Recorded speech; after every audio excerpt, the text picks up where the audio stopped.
Hello, and welcome to the Parenting Roundabout podcast for the week of January 29th. We are almost done with January. Wave it goodbye. I'm Terri Morrow, and I'm here with Catherine Holeko. Hello. For a weekly episode to talk about parenting in a roundabout way, along with a little pop culture. So we've been talking here on and off these last number of weeks about the musical chairs we're playing with rooms at my house, that my daughter is moving into the mother-in-law apartment downstairs, and that has been a project rife with many, many, many delays. We are still waiting on a shower door. It should be here by the time you are listening to this. If it is not, heads may be rolling. But it's too small of a shower to put a shower curtain up in because you would just be wrapped in the shower curtain. Right. So we've just been waiting for this bleeping shower door. And hopefully it is almost here, and then that will be done, and then we can do everything else to get her in there, because it's like, well, we don't want to put the stuff in the kitchen because he's going to be bringing the shower door through, and maybe he's going to do some stuff that's going to make things dirty, so we shouldn't put any of the appliances up. And, so they're all sitting in the living room, so you can't really use the living room either. So, it's going to be this weekend. By the time you've listened to this, it will all be done. Hold good thoughts for me, everybody. Yeah, I will. Yeah, Catherine can hold good thoughts for me. The rest of you, it will already be done. So thank you anyway. But last weekend, we had expected the shower door, and it did not come. Right. But I had arranged with some friends to come over to do some furniture moving, because as my daughter goes downstairs, my son is moving into her larger bedroom, and I am taking his smaller bedroom to be an office. An office, not in my bedroom. I'm so excited. One that is not freezing like the desk in my bedroom. So we were going to need some help to move furniture around, and we had arranged for our friends to come, and I didn't think they would be available the following weekend. So it's like, I don't care that you have no shower door. We are doing the rest of this moving now, and Right. You can just change your clothes in my office when you come upstairs to take a shower. So we did all of that last weekend, and I am now ensconced in my little office. I'm so happy. It's so nice. And, have put some storage in my bedroom, which makes it easier to get my clothes out and stuff like that. So the bedroom looks real nice. My office is super cozy. I brought up a bunch of dusty old books from the basement where they had been exiled for these many years, and now have them to gaze upon. I'm afraid to open them because showers of dust will come out, but they look so pretty sitting on the shelf. I remember you guys. Hi, how you been? Hopefully not wet. And then my son is now in his sister's old room, but his room, his childhood room, which I am now in, and some of these posters are still up. His childhood room, the walls were covered with posters of Cars and Miranda Cosgrove, his two great passions for many, many years. Right. And then as he grew out of them, he just never cared to do anything about them. So I said, do you want to save the Miranda posters and put them in your room? No. Do you want to take these Car posters and put them in your room? No. So consequently, his room looks like somebody is not actually living there. Right. It's just my daughter took all her posters and photos down and brought them downstairs. And he's just like white walls and empty furniture. I'm like, what can we do to make this your room? I don't care. And I would feel bad about it, except I know that if it was my husband, he also would put nothing on walls. Right. He also would do no decorating touches whatsoever. He would live in a white cube with a minimal amount of stuff. Right. So is it a guy thing? Does your son? No. Your son is still in the age where he might put posters up. My son did put posters up when he was your son's age. How about your husband? Oh, no. He is a collector. He's a collector? Okay. He has stuff. All right. Yes. Very much so. My husband is enormously not, and sort of resents when people give him stuff. So it's like, I have to find a place for this. Now I have to. Now I possess this item, and I don't want to. That's okay, honey. I'll put it someplace for you. I'll find a place. So much clutter in our house. So much glitter. It all belongs to me and my daughter. It's all ours. Every tiny, annoying bit of it. And it's all now piled up in the living room because we have to decide what the heck we're going to do with it. What gets thrown away. What gets saved. Where it gets saved. I am, of course, always on team save. My daughter, though she accumulates things, also lets them go with no particular emotion. I thought you already did this. We did this. You did this big haul away thing. We did. But that was my stuff mostly. Oh, This is now her moving out of her childhood bedroom. got it. And there being a bunch of stuff which has no sentimental value to her, but has sentimental value to me. Mm-hmm. You know, do I want all these plaques I got in school? I don't need my Right. trombone anymore. We can get rid of that. You know, but no, No, it's your like a helmet from my trombone. band uniform. We can throw this out. No, what are we going to do with it? I don't know. Put it in the closet. I'll take books out of a closet so we can put other stuff in the closet. It'll be fine. So we still have to deal with a lot of dispossessed clutter. Right. Oh, but it'll be over. Eventually it'll be over, right, Catherine? Yes. I mean, you have made so much progress. You really have. We just probably need the cleanup people to come one more time. Right. Or we've just been taking bags of stuff to the Goodwill because the people that come to your door are not in our neighborhood lately. So much stuff. So many possessions. But Yes. then so few in the boys' bedroom. Just naked walls and furniture. He does have a gigantic stuffed gorilla that he has not said no when I said, do you want to bring him over? So I guess he still has some residual affection for that thing, which is a good thing because when he decided he wanted it, I had to drive to I think multiple toy stores to find it. So he's staying. We have a very large stuffed penguin, which I think was some kind of promotional gift. Like it wasn't purchased. I don't know. It's just one of those things that we just have. And it lives in the guest room. So This would live in the guest room if we had a guest room, but we do not at this point in time. Fortunately, I hope we will have no guests because no place there's a bed in my office, but I don't want to leave my office. I like my office. yeah, you're not giving it up now. It's very cozy and it's small and office-sized, and everything in it is office-related, except for all the old dusty books, which are just nostalgia. Hi, books. So happy to see them. You know, when you find something that's been stored in a closet for a long time and you forgot you had it? Right. Oh, Look at this. I remember these. Getting serious nostalgia vibes. I remember that I loved that author and read everything they wrote and then completely forgot about them. I remember her now. So if we sound a little bit different, it's because Terry's in an entirely new environment, different window facing a different direction. No school noise, more traffic noise. Yeah. Well, I don't hear anything so far. Part of our charm. Yes. So shall we move on to Let's move on. Reservation Dogs? Lots of charm there. Definitely. And I'm happy to report that, though I still have to watch it on a TV, this time instead of sitting at my seat at the end of the couch where you're looking at the TV sort of sideways, I sat on my husband's seat right in front of the TV and I could see it much better. There we go. So I think those, LCD TVs, if you look at them at an angle, they're much darker. So maybe that, maybe distance, whatever. So I felt like I saw this one much more clearly than the old one. Good. I could tell much more difference between people. So, yay! All right. So we had episode 3, Uncle Brownie, where the kids, the gang, they don't want to be called the gang.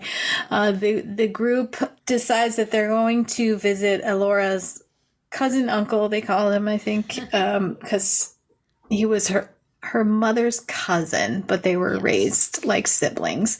Right. They're going to go visit him because he can teach Bear how to fight, because he has knocked out a large number of people, a growing number of people every time the story gets told. Exactly, It's a larger number of people. So he, and he turns out to be this kind of grumpy old man, but with a secret soft spot, of course.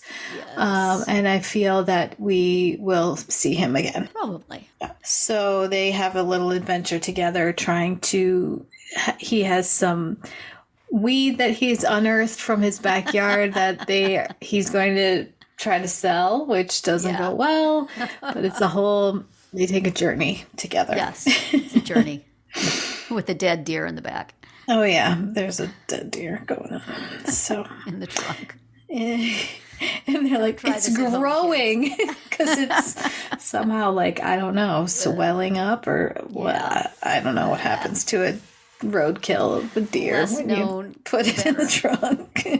But I did enjoy how they kept saying some white people hit it on the road. Yeah. Like, how do they know? I guess They watched the beginning of the show when we saw. right when we saw it. Maybe they assumed that if it was a native person, they would have picked it up. Taken it. Or, Yeah, maybe I so. don't know. But anyway. Maybe they were driving behind them. Right. So. The theme of these 2 episodes was sort of older people are going to let you down. Because Uncle Brownie didn't really fulfill their wishes for him. Right. And then in the 2nd episode, Bear's dad was not a good dude. No. Claimed he was going to come. Bear got all excited. He spent a bunch of money, much to Alora's disapproval, Right. to get ready for him to come. And then, of course, to nobody's surprise, except Bear's, he did not come. No. And it was so sad when it really was. Bear had to face the fact that he wasn't coming, and Yeah. his mom, just this conversation that they had in the car was, Yeah, she called it early on. she knew, that was never happening. Yeah, he was supposed to come out. What was the connection between greasy fry bread and anti-diabetes? I would think that the fry bread would be causing your diabetes. Right. Well, and they even said when they were planning it, like they were going to serve tons of fry bread. Wait a minute here. Guys. Yeah. I think that was part of the joke. Right. But his dad is a rapper who was going to come and perform at this anti-diabetes fair, and just at the last minute Just did not. flaked. Pretended because- like he was going to come, like he was going to get another plane, and oops, I can't get another plane. But you see, he's nowhere near an airport. Right. So if we don't see that guy again, I'd be okay. Yeah. Yeah, that He was was predictably awful. right. Also predictable was Bear's mom meets a guy in a bar. Mother's dream date. His mother's dream date, who, you're just waiting for the other shoe to drop. Like this, there's no way this guy is this perfect. And of course, Is this a vision, or is he going to have a Confederate tattoo with feathers on it? yes, he has a Confederate tattoo. So, yeah, too bad. Shoot. Yeah. And she's like, I gotta go. And he says, was it the tattoo? Like, oh, honey, it was a lot of things. The tattoo just kicked it off. That's right. More disappointment for everybody. That's sort of the theme here. And Alora is being tempted over to the dark side. That's right. The blonde girl from the other gang is trying to get Alora to join them. Pointing out to her that her friends are not as serious about saving money for California as she is, which Bear is then happy to demonstrate by blowing money on a necklace for his dad and some rappery clothes for himself, I guess. Mm-hmm. So I don't know where that's going to go. Yeah. I mean, this other girl rightfully determined that Alora is the most together of this group. She definitely picked the right one. Yeah. And the one whose skin she could get under the most efficiently. Mm-hmm. Mm-hmm. Aye, don't break up our old gang. No. So, sort of very enjoyable. Yeah. Even though sad. Yes, right. Even though crummy things were happening to our heroes. Right. Yeah, sort of a theme. Right. Good performances and quirky storytelling choices. Right. We didn't have the warrior guy, but we did have Bear's mom having like angel and devil vision versions of herself, Right. Over one shoulder do this, over one shoulder do that. Yeah. So that was filling in. I thought for a minute her whole dream date guy might be a vision, but no. It's just not what it's cracked up to be. Right. Not at all. Yeah. So should we, while we're on the entertainment phase of our chat here, yes, should we talk a little bit about the Oscar nominations? And are you, as a person who saw Barbie, amongst the people angry at Greta Gerwig and Margot Robbie not getting nominations? I mean, look, it's the Oscars. Like, Oscar's gonna Oscar, right? That's right. I do think it was a wonderful movie, and I do think this whole thing of like we're we're not going to nominate Greta Gerwig or Margot Robbie, but we are going to nominate Ryan Gosling for playing Ken. You know, I've seen many tweets that are like, that's the movie. I know, but the thing is, he wasn't nominated in her category. Well, no. It wasn't an either-or situation. No. And a movie like this, historically in the Oscars, I think, it's a big deal for even to get nominated for Best Picture. And it's if it's gonna get nominated for acting, it's gonna get nominated in supporting, it's gonna get song nominations, it's gonna get costume nominations. I think that's the thing for this type of movie. Now, it would have been great if Greta Gerwig had gotten nominated, and there I think you can call sexism that she wasn't, but you know, 5 women were nominated for Best Actress. Right. Who are you going to bump? Right. Well, sure. Exactly. I saw a tweet saying that Lily Gladstone should turn over her nomination to Margot Robbie. And I'm like, what? You mean the first Indigenous person ever no. to win a nomination should give it to the white lady? No.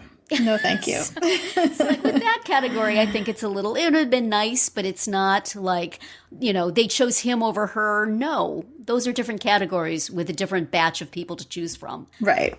But I'd like to see the kid from The Holdovers get a nomination, but yeah. And that, I could say Ryan Gosling stole it from him, but right. From what I hear, Ryan Gosling did quite a good job. So, he did. He was excellent. And it's good for the movie for them to get nominated, him and America Ferrera. Right. It would not be better for the movie if he hadn't been. So, I don't know. Right. One day I saw outrage, and then the next day I saw backlash to the outrage. Right. Of course you did. This is the world we live in. This is how it goes. Yeah. But still, Holdovers. Yay. Yeah, Divine Joy Randolph, Best Paul actor. Giamatti. Best supporting actress. No Best Director, but still, I have something to look for. And also Barbie did get nominated for screenplay, which I think, you know, that was screenplay because it was a doll. Right. Is why. And that was a huge undertaking. I mean, I feel like the script, you know, just the coming up with that concept and putting it down on paper was a giant accomplishment. And I'm glad that that was rewarded because, I mean, of course, I think it's jointly with her partner, isn't it? With Noah Baumbach? I'm not sure. I don't know. Yeah. But anyway, I do think it definitely deserved that. So yeah. I mean, I haven't seen it. I wish it well, but it does seem like the kind of picture for which any award would normally be considered a big deal. And possibly not getting all of them. Y'all should just simmer down. But there's always, you know, everybody has a movie they're championing and they're happy or sad. Right. If things didn't get picked. So, yes. I don't know. I don't plan to watch the Oscars, but I will be watching. I think this might be a new thing with award shows now, is that I'm just going to watch them on Twitter. I'm just going to Twitter and maybe Drinks with Broads and just follow along in the comments. Right. So instead of sitting through the excruciating comic monologue, I can just read whether it was good or bad. Right. The good jokes. And, you know, not have to listen to people's speeches, just have them randomly summed up. Yes, exactly. Yeah, out of the best pictures, I've only seen those two, The Holdovers and Barbie. I would watch American Fiction, maybe. That one has... What even is that? There was a lot of things that have, like, at the last minute come up that I have never heard of. That, with American Fiction, it stars Jeffrey Wright as a writer who... He's written, I think he's like sort of had modest success as a novelist. And then he gets annoyed because a book that he thinks is, you know, full of stereotypes about the Black experience gets all kinds of praise and awards and sells big. So he, under a pseudonym, he writes a book that is everything that he hates. And you know, you can guess what happens. So that sounds good. And Sterling K. Brown is in it. Is his brother. I think he got nominated, Sterling K. Brown, for supporting. Yes, he did. So I'm not interested in Poor Things. That sounds super weird. I assumed it was some. I didn't know anything about it, and then I heard Emma Stone is in it. Yes. Really? Why have I not heard of this? But, because she does not look like herself at all. Yes. So I don't watch that many movies, but I think I'll pass on that. I still want to watch the Wes Anderson one that you watched that got actually zero. I think he got 0 nominations. Yeah, Asteroid City. And also my Boys on the Boat that I saw that I was like, this is an Oscar baity movie. I don't think it got any nominations. And Zac Efron was in a movie that many people were upset that he wasn't nominated for, that I had no idea. What movie? Iron Claw. Oh. So I don't know what we will find out all about these movies on This Had Oscar Buzz in the coming years. So yes, listen to that podcast. It's a good way to catch up. Exactly. Yep. For those movies that you're not going to hear about because they didn't get any nominations. Right. Absolutely. So, well, what are you going to nominate this week for your Catherine's Library Find of the Week?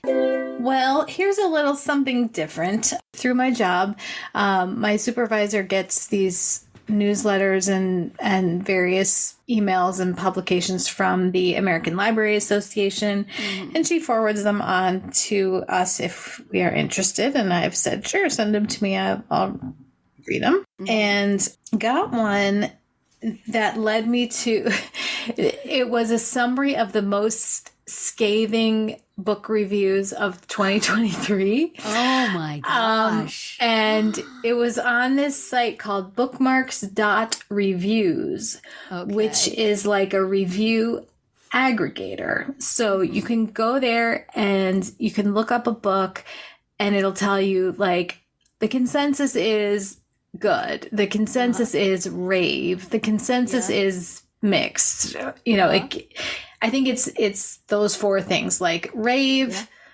good, mixed, or pan. So it's like Rotten Tomatoes for books. Yeah. And then it gives you this overall sort of score, and then it gives you excerpts of reviews so you can read them. It gives a little, almost like a scorecard, like out of 20 reviews, 10 were excellent, 6 were pretty good, whatever. So not only was that thing about scathing reviews incredibly fun to read, but I've gone back since and I had to pick a book for book club coming up, and I had a long list of options. So I went and one of them plugged it into that site and read a few excerpts of reviews, and so I'm like, okay, I think I'll pick this one. So it's pretty cool. So were any of the books that were scathingly reviewed ones you had heard of? Yes. Now I got to go back. It's been a while since I read it. It's mean to have those easily agree, because that means that the authors can just go and read that over and over, because you would if it was you. And just like inflict that harm upon themselves. Oh. One was Walter Isaacson's biography of Elon Musk, which you couldn't pay me to read something about Elon Musk. No, thank you. But Walter Isaacson, he's a famous biographer. He's done Steve Jobs and, a lot of these. But anyway, so that one, Paris Hilton's memoir. Oh, well, yes, one can see that. That's kind of like shooting fish in a barrel, though. Yeah. A book that I had seen come through at the library called Be Useful, 7 Tools for Life by Arnold Schwarzenegger. Oh, yes. I, for some reason, follow him on Twitter, and he's constantly talking about that. Yeah. So people seem to like it. Would you like to hear? Did not. Would you like to hear a moment from from the LA Times? I think I could pretty much guess what the LA Times has to say about it. That's okay. So anyway, and you could go back and read the scathing book reviews from 2017 through 2022 if you wish as well. But anyway, aside from that feature on terrible reviews, the site is called Bookmarks. Okay. And it's pretty handy. Nice. I recommend it. And that is what I found.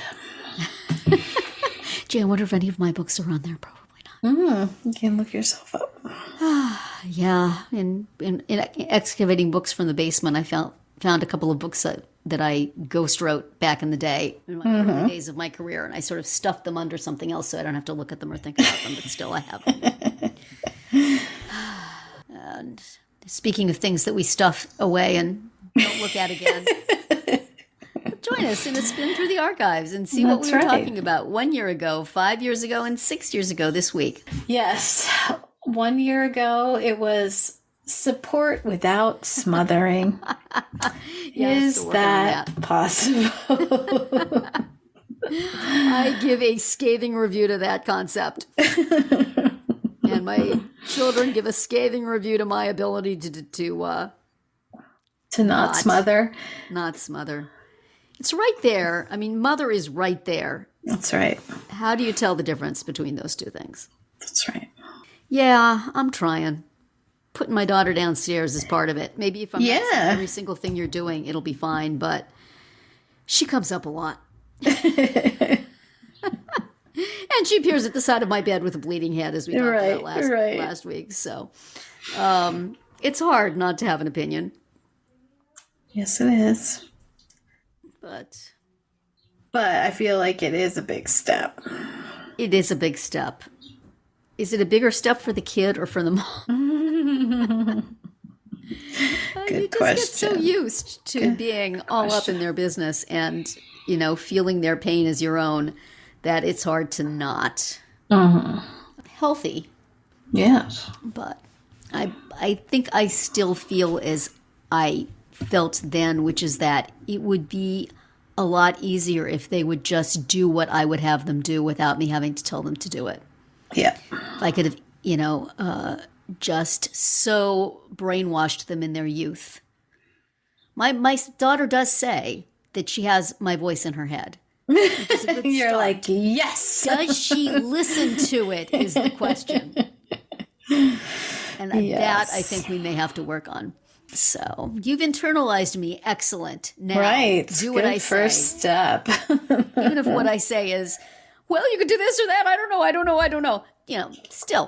Still it's good to hear that voice. Now the voice is telling her, don't eat that. Are you really wearing that?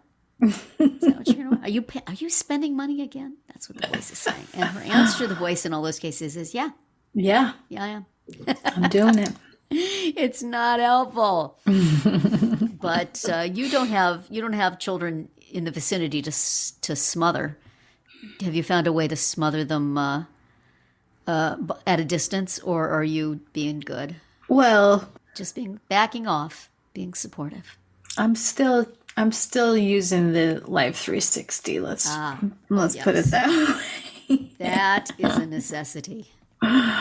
Yes. I don't have that specifically, but I have that generally. Right. Another version of it. Right. So, do they know you do? Yes, because sometimes they use it on me. Yes, I tell them to, and I don't always. Right. But I don't know. Makes things so much easier. Instead of calling and saying, "Where are you? How far are you away? Is everything all right?" You can just look and see where they are. Exactly. Oh, I see they're in a ditch on the side of the highway. That's okay. I know that's just the GPS being good. Yeah. Yeah. Well, then one of the other ones that we had, I'm going to skip around because both in 2020 and 2019 this week we talked about phone calls and why do we have to make the phone calls and how hard it is and blah blah blah. And last week we had to force my daughter to make a phone call and she did it. Something was super weird with her insurance where it's like it's a whole thing. Insurance company. Oh no! It's a whole thing where like we get ours on the marketplace, the Obamacare marketplace, right? We get ours for our family that's here, but the plan that we have, it doesn't work for someone who lives in a different state. I mean, like theoretically it does, but effectively it does not. So my husband, who is in charge of these things, has gotten her own her own insurance in Michigan. And it's like a whole thing every year because like if you get something on the exchange, then you can't also get something off the exchange. I don't even understand it, but it's a whole thing. And so we've had ours canceled because of buying her things. We've had hers canceled. Like it's a whole situation. And so then in the fall, she was trying to go to the dentist, and because then dental is another whole thing. Yes. She was trying to go to the dentist, and they were telling her she wasn't covered. And she finally figured out that between her and my husband, they figured out that she owed like $3 to the dental insurance company. So we paid it. Yeah. And by that time, she was like too busy to go to the dentist, whatever. Right. And then I notice they've refunded the $3 has come back into my bank account.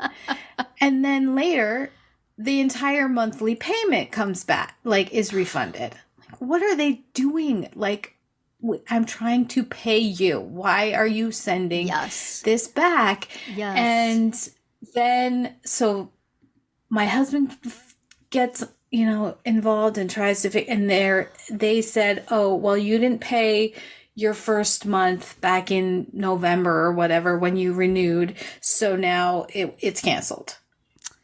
And I'm like, and because I'm in charge of paying it, my husband's in charge of like, enrolling.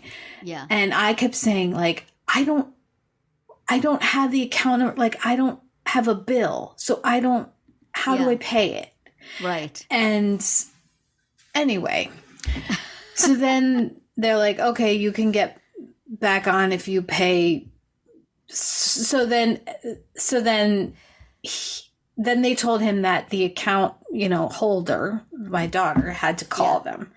So she did. She got re-established onto the plan, they said, and she paid. And I said, okay, you just pay it and I will reimburse you. Like, yeah, it's not working for me to pay it. Anyway, that was a long story to say that she had to call the insurance company. She did it. Well, I mean, we think she did it. With insurance, can you ever be sure? Can you be sure? I know. Oh, man. So, yeah. Good times. Good times. Yeah. That's, I have a hard time delegating calls like that because I know that it's going to be full of nonsense. And I can't coach my kid to answer every bit of nonsense the way I have found is the way to answer it. Right. Because I don't know what the nonsense is going to be. So oftentimes I will say, can my kid give you permission to talk to me? And then I will talk to them. But I don't like to talk to them either. I don't like talking on the phone. I don't like dealing with that. No. So it's been so lovely this last little time with my husband's union, being able to contact people over social media and talk it all out that way. And they've been very helpful. But I know there was a thing with my daughter's insurance once, and she did try to call, and they were telling her things that didn't make sense. And so I had her put me on the line, and they had accidentally gotten her account mixed up with somebody else's account. Oh, and I'm like, I can see information about this person that I should not be able to see. There are HIPAA laws being broken here. Yeah. Fix it now. How about? And they did. But, it was just so obvious what the problem was. And yet there were 500 rules why they couldn't do this, they couldn't do that, and they couldn't do the other thing. It's like, well, let's consider it this way. I have this person's number now to get its number. So I might go have some elective surgery on their dime. How would you feel about that? Yeah. It's just once your kids are on different insurance than you, it's like an unending nonsense. I know. I'm like, please graduate and get a job and get your own insurance so that my kids are both part-time. I'm like, my son showed interest in a full-time job recently. I don't think he's going to get it. He went for an interview. But I was thinking, for one thing, Private insurance. Yes, please, please. Amazing. That's just all sorts of calls. Anytime my daughter even has to call in to work to find her schedule, or anytime one of my kids has to make a phone call, I have to go hide in the other room and cover my ears and say, I can't hear. Right. So otherwise it's agony. Oh, don't say that. Don't say it that way. Why didn't you say it? Because she doesn't say her full name. It's you have to say her full name. Oh. Right. So it's just, it doesn't matter. It's fine. She gets it done. Right. It just is excruciating for me to listen in. Right. So, email. Email is good. Can we do email? Yeah. Can we text? Can we? Message. But fortunately, we have taught our kids to be resilient. That's right. That they can put up with our They can put up with mania. us. Never mind all the rest of the world. Or maybe we haven't. I think our point in this episode was that it's not an on-off switch, and it's different for every kid, and you can't necessarily blame the parents if the kid is not, because people are different. Yep. Every kid is different. Every family is different. As we made. I do think that episode, the resilience one and the support without smothering, it does have some good quotes in there. Yeah, so look forward to seeing those. That's right. Watch for them. They'll be coming your way. Yep. You want your kid, the whole theory of how to make your kid be resilient is have them, have to deal with failure and have to deal with pain and find their way through it. And it's how do you do that? Well, you certainly can't be smothering if you want to have them to have that experience. Right. I'm still not good at that. I still want to get in there and fight battles. I don't want any unhappiness, but you can't. You can't keep it away, and you want it to not crush them. Right. But at the same time, I want everything to be good. Yeah. I was just listening to a podcast, Econ Talk, which is I know nothing about economics, but Russ Roberts has a podcast called Econ Talk that's on all sorts of different things, and it's very interesting. They had an author on who wrote a book about how just sort of like the butterfly effect, where one thing that happens causes a whole bunch of other things to happen unpredictably that you could never, right. If one thing had been done differently, everything would have been changed. Yeah. And one of the things they talked about are, unpleasant experiences. We wish we could go back in our past and say, I wish I hadn't had to suffer that, or I wish I hadn't had to deal with that. But if you hadn't, you would be a different person. And you're sort of like where you are now. So I guess that's the deal. I guess we want them to have those experiences, even though we would like to spare them pain because it makes them stronger. But maybe would they be better if they didn't have it? I don't know. We can never do that. We need to be able to envision the two paths. That's right. And we can't. So. Sliding doors situation. Yeah. The name of that book, I believe, is Fluke, by the way, if anybody's interested in it. I may have to look it up because it sounded interesting. Okay. I would like it if everything was super predictable. Mm-hmm. and we could protect our children all the time and everything was great. That's right. Yeah. Yeah. Easy peasy. But it would probably involve making phone calls, so forget that. Never mind. No longer interested. We'd probably have to spend less time podcasting, so, you're on your own, kids. Mama's got a recording. And then she's got to edit it, and then she's got to put stuff on social media, and she's got to do all that stuff. You're on your own. Yep. Make that phone call, will you? But just in case something's going on that we need to look into, let's say that's it for the Parenting Roundabout weekly roundup for this week. Next week, we will watch Reservation Dogs Season 1, Episode 5, Come and Get Your Love, and Episode 6, Hunting. You can find all our episodes on Spreaker, Apple Podcasts, Amazon Music, or wherever you get your podcasts. You can find recaps, links, and an opportunity to comment on our website at parentingroundabout.com. You can also talk to us on our Facebook page, on Instagram, or on Twitter, where you'll find us at Roundabout Chat. And please visit our Amazon shop at amazon.com/shop/mamitude, where you can find links to a lot of the things we've talked about over the years. We'll see you back here next Tuesday. Goodbye, Catherine. Bye, Terry. Goodbye, everybody.